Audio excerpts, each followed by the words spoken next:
voulons te dire merci au nom de Jésus pour ce moment qui est possible. Je veux te remercier pour cette opportunité, pour cette grâce d'être encore unis ici, parce que tu as dit, là où deux ou trois est réunis en ton nom, tu es au milieu d'eux.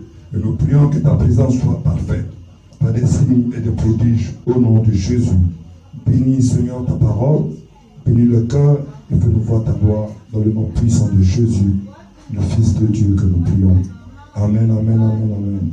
Je suis dans la joie, je suis très réjoui d'être ici ce matin et je bénis Dieu pour cette opportunité. Je veux aussi remercier Dieu pour d'avoir été honoré par le prophète.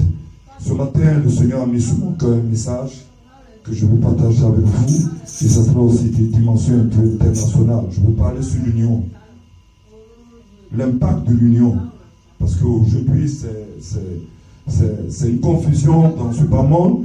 Les gens sont divisés et ça fait beaucoup de... ça ne va pas. C'est ridicule de voir les gens se battre entre eux. L'essence de Dieu qui en nous, c'est de l'amour. Et l'amour ne peut pas être exprimé si on ne comprend pas le fondamental qui est l'unité, l'union. Amen. Amen. J'ai ici le texte sur mon exposé. Je vais vous inviter dans le livre de Daniel, le chapitre 2. Supporte-moi. J'aime bien tout le monde. Et je crois que je suis aimé par tout le monde aussi.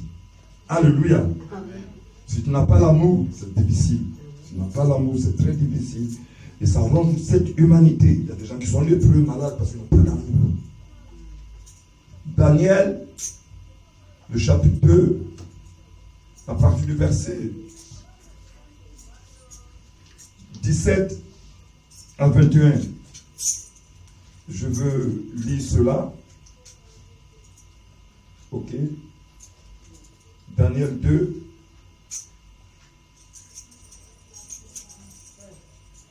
Daniel chapitre 2, à partir du verset 17 à 21.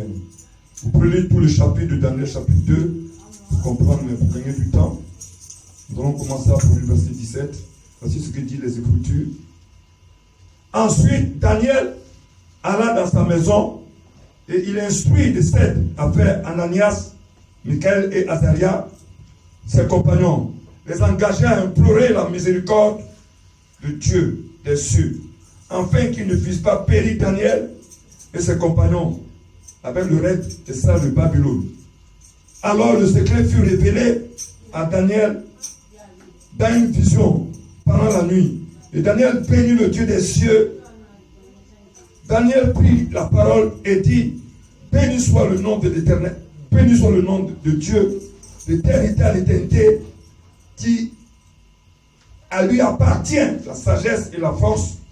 C'est lui qui change les temps et les circonstances, qui renverse et qui établit les rois. En parenthèse, le roi, c'est le président de la République. Qui établit les rois et qui donne la sagesse aux sages, la science à ceux qui ont l'intelligence. Alléluia.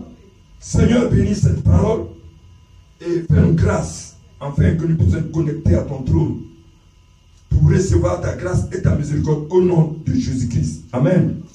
Parce que le texte que je veux vraiment m'appuyer pour l'exposer de la parole, dans cette section, je veux parler sur l'unité de l'esprit. Et pour enchérir mon texte, je vais vous donner le psaume 133. Et tout le monde sait ce psaume. Il dit, il est doux, il est agréable à des frères de demeurer ensemble. C'est là Dieu envoie la vie et la bénédiction. Et la vérité, c'est là que coule. Lui, c'est la tête d'Aaron sur sa barbe, ses vêtements. C'est dans l'unité, dans l'union, que beaucoup de choses peuvent entrer en ordre. Les choses peuvent être en notre faveur si nous sommes unis. Aujourd'hui, nous sommes arrivés à un point crucial de l'humanité où il y a une division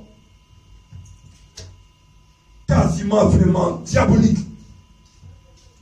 C'est drastique de voir les gens, les humains, être déchirés, se battre. Je ne sais pas pourquoi. Alléluia. Le texte que nous venons de lire nous révèle que Daniel, qui était un prophète, était conscient d'une urgence parce que le roi avait pris un décret de mort pour mettre à mort tous les sages. Aujourd'hui, nous vivons une situation pareille. Le diable, aujourd'hui, est déchaîné par des maladies, par beaucoup de choses. Et quand nous regardons nos nations africaines, c'est triste. on n'a pas une bonne vision de la mission terrestre. Et chacun veut attirer la couverture sur soi-même. Et ça fait souvent, ça crée des morts, des conflits de position. Et ce matin, le Seigneur m'a mis à cœur de parler un peu sur l'unité. Alléluia. Quelqu'un a dit, je vais citer et je vais taire son nom, que nous devons comprendre que l'éducation n'est pas un métier, mais c'est une mission. C'est un sacerdoce. Éduquer, c'est très important. Et l'humanité souffre parce que les gens n'ont pas l'éducation spirituelle. Et toute réforme sociale, spirituelle, commence par une action éducative. On doit éduquer les gens. C'est pourquoi la Bible dit, toute écriture inspirée de Dieu est utile pour enseigner, pour corriger, pour convaincre, pour instruire. Et quand les gens sont instruits, ils se réalisent, ils vont manifester l'amour, il faudra l'unité. Mais tant que les gens sont dans l'ignorance, c'est l'instinct grégaire, le côté animal qui ressortira. Et le go va sortir. Frère, quand le go sort là, c'est pas bon. C'est pour le diable. Mais si tant soit peu les gens sont éduqués, ils sauront comment canaliser la chair et l'esprit va s'élever. Je vais exhorter à tous ceux qui prêchent des sincères de se consacrer. Le premier pas pour plaire à Dieu, c'est devenu par Dieu. Le premier step pour plaire à Dieu, c'est la vraie conversion. Si nous voulons plaire à Dieu, on doit être véritablement converti. Et le deuxième c'est la vraie consécration. C'est ce que me disait le Seigneur ce matin quand je me recueillais. Le roi Nebuchadnezzar, c'était un roi païen qui n'avait pas la crainte de Dieu. Et quand quelqu'un n'a pas la crainte de Dieu, il prend souvent des décisions contraires au plan divin. Il avait fait un songe. On ne sait pas dans quel état il s'était couché, mais il a fait un songe et à son réveil, il a oublié son songe et ça le troublait. La Bible dit qu'il a convoqué tous les sages, les mages, les astrologues, les devins, les mystiques, pour qu'ils lui donnent l'explication de son songe. Il n'avait personne qui pouvait, parce qu'ils sont venus dire, mais roi, dis ton songe et nous allons te donner vraiment l'interprétation. Alléluia. On ne peut pas interpréter quelque chose qu'on n'a pas vraiment le fil conducteur. Et la Bible dit, le roi a dit à ses sages, ses mages, ses voyants, ses faux prophètes, j'ai oublié mon songe, trouvez mon songe et donnez-moi l'explication. Alléluia. Amen. Aujourd'hui, il y a beaucoup d'hommes qui s'élèvent pour dire des choses qui n'ont pas de queue ni tête, des non-sens. La seule référence que tu dois te référer, c'est la parole de Dieu. Amen. La vraie prophétie, c'est cette parole. Amen. Tu m'entends depuis l'Europe, c'est la vraie prophétie. C'est Dieu qui établit les rois. C'est Dieu qui enrichit. C'est Dieu qui élève. Mais si Dieu élève quelqu'un et toi tu veux rabaisser cette personne, tu deviens paria. C'est un sacrilège. D'aller contre la volonté de Dieu. Et c'est ce que nous vivons.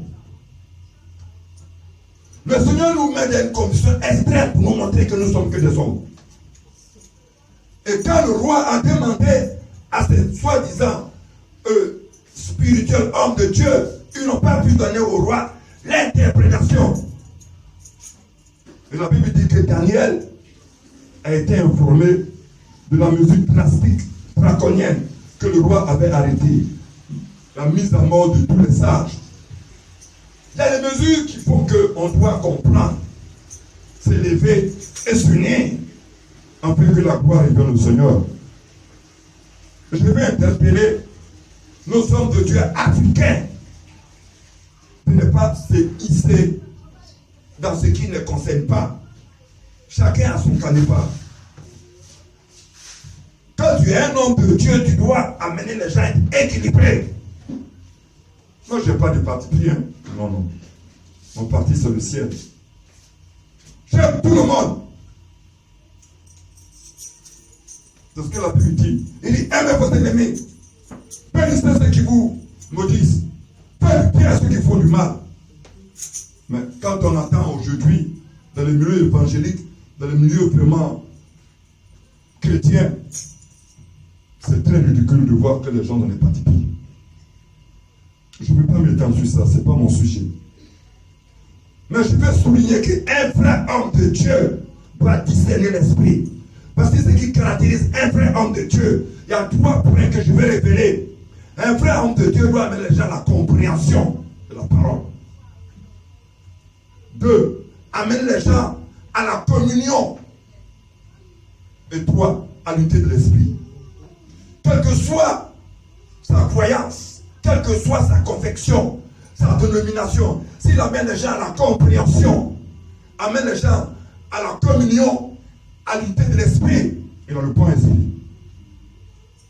Peu importe comment son Dieu opère, s'il n'amène pas les gens à observer ces 3 points, c'est un faux prophète. Ne l'écoutez pas. Alléluia. Daniel était un prophète loin de Dieu. Et Daniel était un prophète majeur.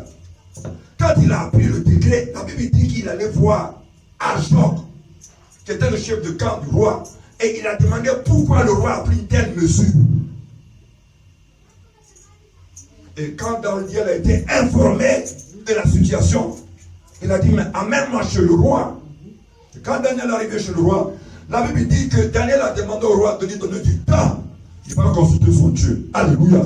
C'est le temps que nous devons consulter Dieu. Il dit, si le peuple sur lequel est invoqué mon nom, se met des prix, cherche ma face, moi Dieu, je vais le répondre. Alléluia. Je veux souligner un fait sur l'unité de l'esprit. Daniel était quoi? Prophète. Il avait le manteau sur lui. Mais quand il était informé, la première attitude d'un homme de Dieu, c'est l'humilité.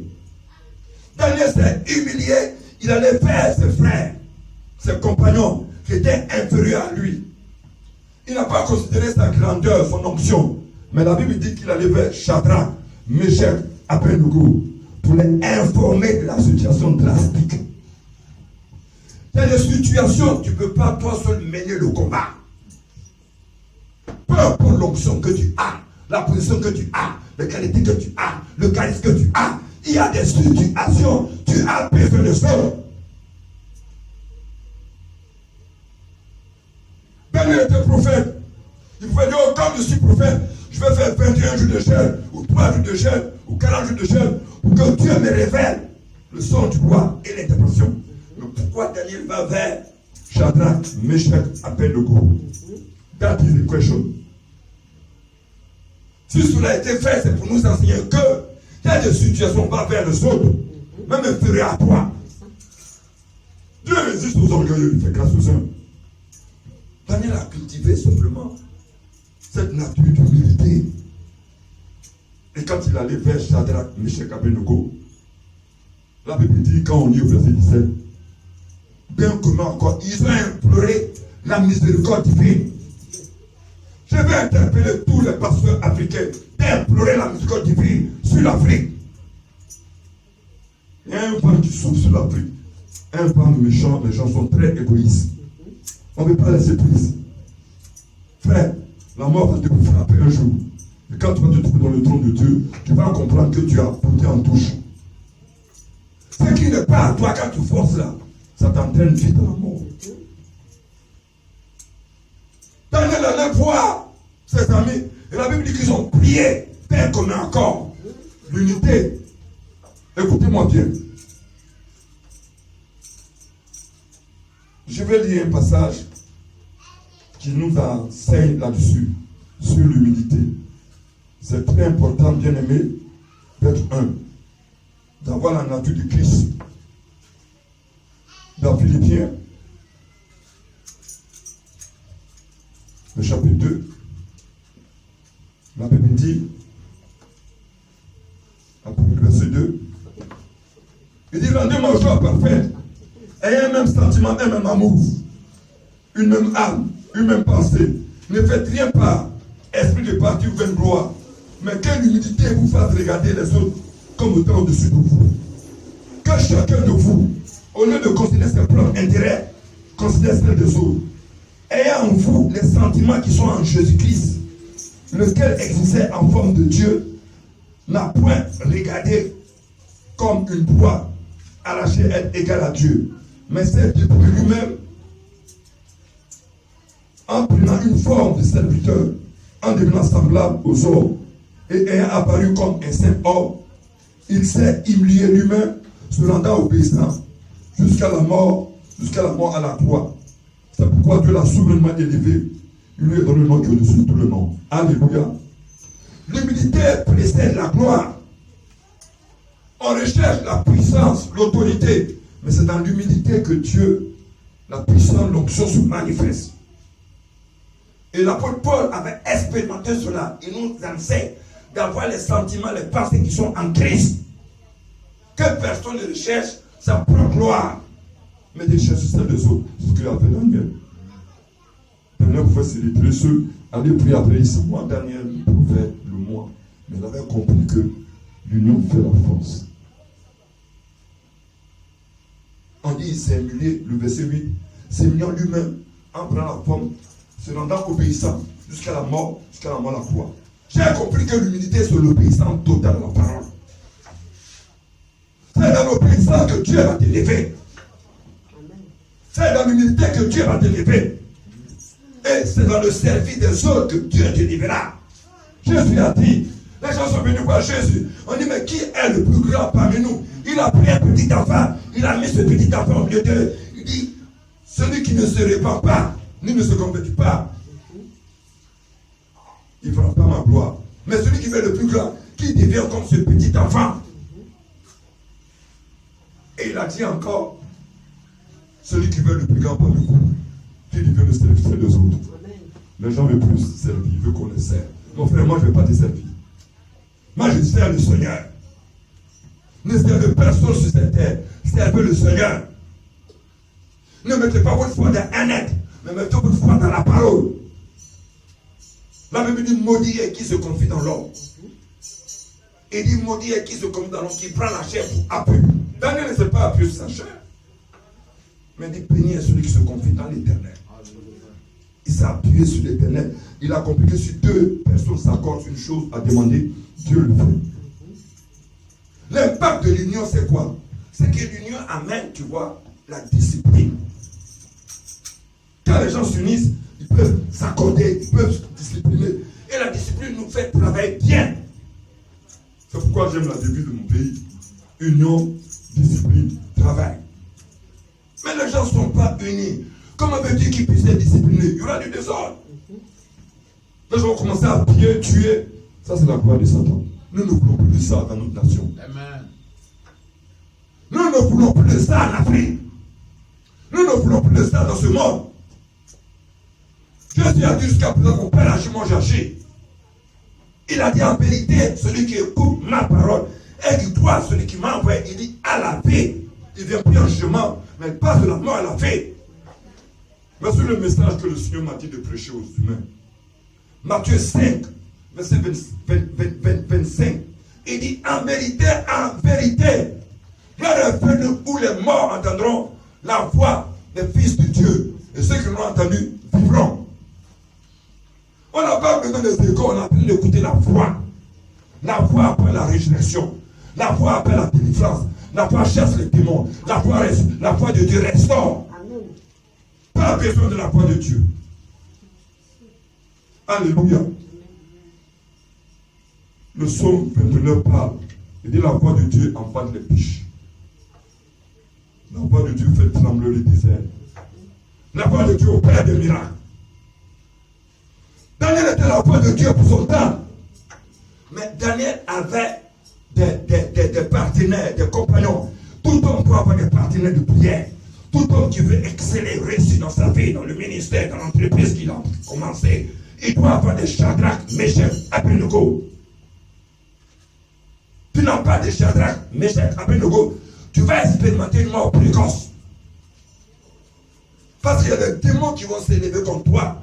Des esprits de mort. Si tu n'as pas Shadrach, Meshach, Abednego et pour prier, on va t'enterrer vite.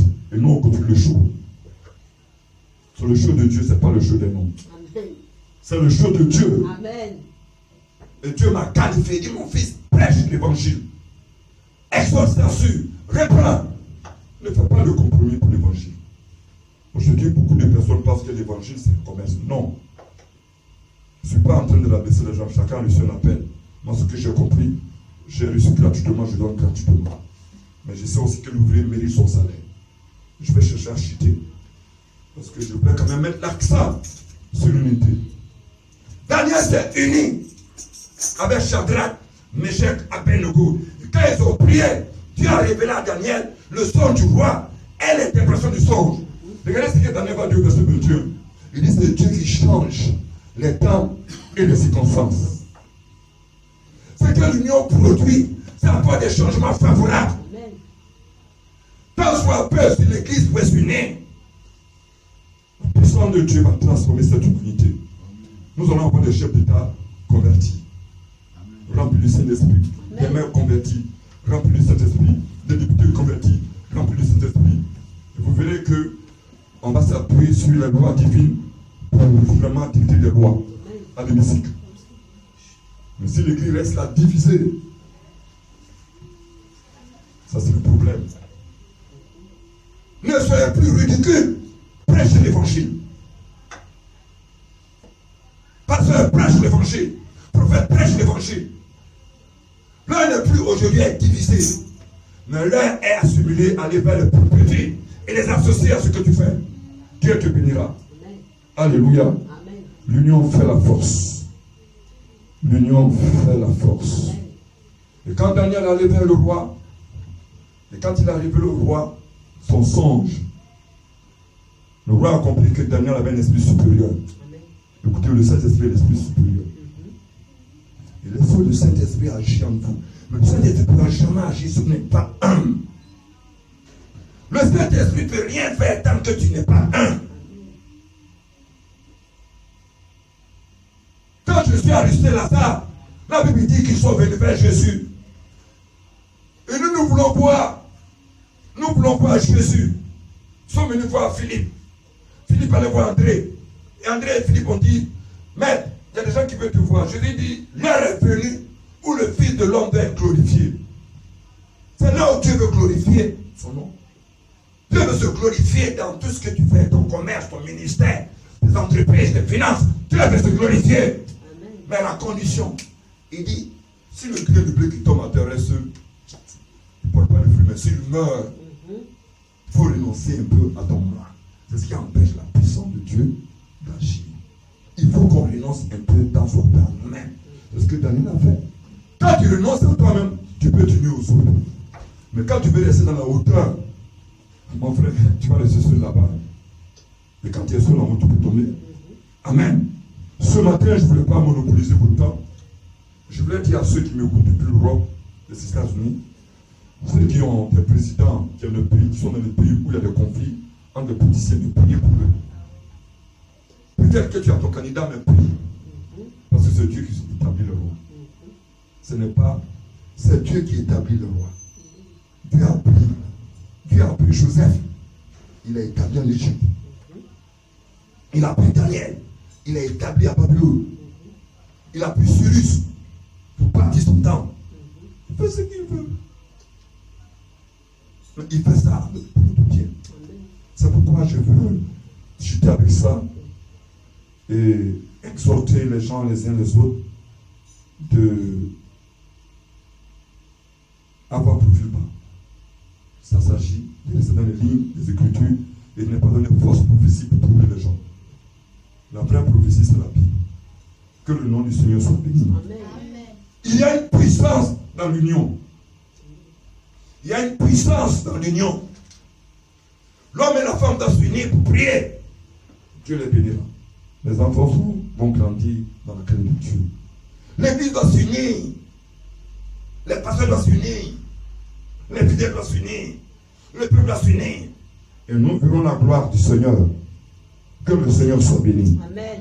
Je veux vraiment prier pour terminer et lire le sceau que le Seigneur m'a donné pour sceller ce moment. Je crois que le Saint-Esprit vous aidera à comprendre ce que je vous ai dit. Je me suis laissé conduire. J'avais un autre message, mais le Seigneur m'a dit dans cette section, parle un peu de l'unité de l'esprit.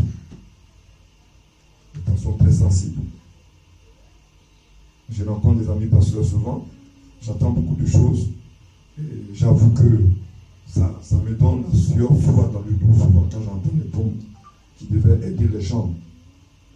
Frère, ne cherchez pas à séduire les gens ou à apparaître. Soyons sincères et Dieu nous bénira. Amen. Le psaume 138, 133 du moins. Autant pour moi, je vais chuter avec sa prière et déposer le micro. Je vais saluer tous ceux qui nous soutiennent. Je suis en train de transpirer. Ceux qui nous soutiennent, nous avons besoin d'un ventilateur, des commissions, des climatiseurs. Mon frère, tu m'attends, je sais que tu m'attends. Il faut aider la mission ici. On a beaucoup de besoins. On a beaucoup de besoins et on travaille dans des conditions très difficiles. Si tu nous amènes un peu de moyens, vous verrez qu'on va plus encore être dans les conditions requises. La fois passée, j'avais lancé de nous aider à avoir vraiment le logistique. Nous filmons avec des portables et on croit de tous nos cœurs que vous serez sensibles. Cette mission elle est divine. Il faut vous joindre à nous rapidement. Je suis ici avec un partenaire qui me soutient beaucoup, qui est un prophète dans cette nation-là, que je tais son nom, mais je crois que vous le connaissez. Le psaume 133. Alléluia. Il faut le méditer ces temps-ci pour comprendre un peu l'union. On ne peut pas tout dire sur un sujet. Mais j'essaie de vous faire comprendre que l'humilité, toi, tu serais uni à Dieu. Si tu t'humilies, le Saint-Esprit va bénir ta vie. Le psaume 133. C'est David qui a fait ce psaume-là. J'aime bien ce psaume. Parce qu'il est agréable, qu'il est doux à des frères de demeurer ensemble.